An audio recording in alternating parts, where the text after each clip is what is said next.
We're talking NHL Division semifinals. The Winnipeg Jets are taking on the Edmonton Oilers. I'm Allie Burns from Picks Parlays, and I've got your free NHL pick for this Friday, May the 21st, coming right up. And I've got Tim Michael with us here today. How's it going, Tim?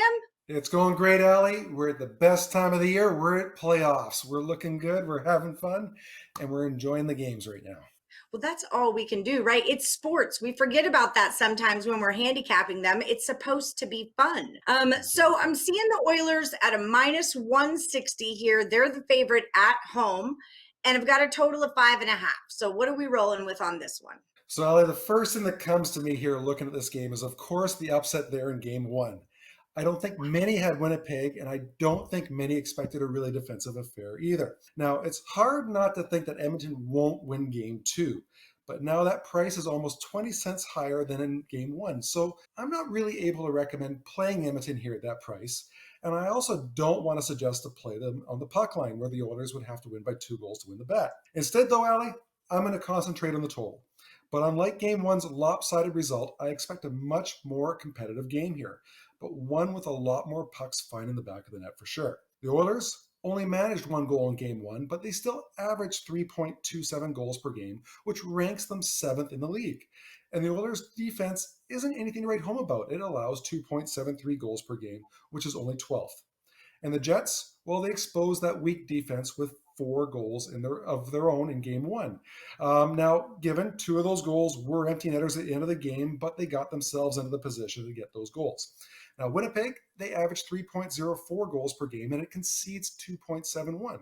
But Allie, I'll also point out that the Oilers have seen the total go over in 8 of their last 11 games in trying to revenge a home loss versus an opponent which they were held to 1 goal or less. The other thing to consider, too, as well as the greatest player in the game right now, Connor McDavid, won't be held down for a second straight game either, as long with his line mate there, Leon Draisaitl.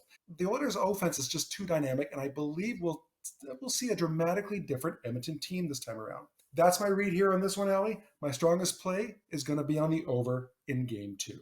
Okay, so we're going to take it over. I'm with you here. If I had to ask you about it, look, I'm a little bitter, if you can't tell, because I was clearly on the Oilers and it clearly didn't work. So do I roll with the Oilers again or do I just go to the Jets? I feel like I roll with the Oilers again. What do I do? Okay, if I'm going to go with a side, my recommendation is on the Oilers. Most won't lay that type of money on this one, but I actually think they could even be bigger favorites here. So as I say, I'm expecting a shootout here instead of a slower paced defensive affair. But if you're going to hit me up on a side, it's your Oilers there, Allie.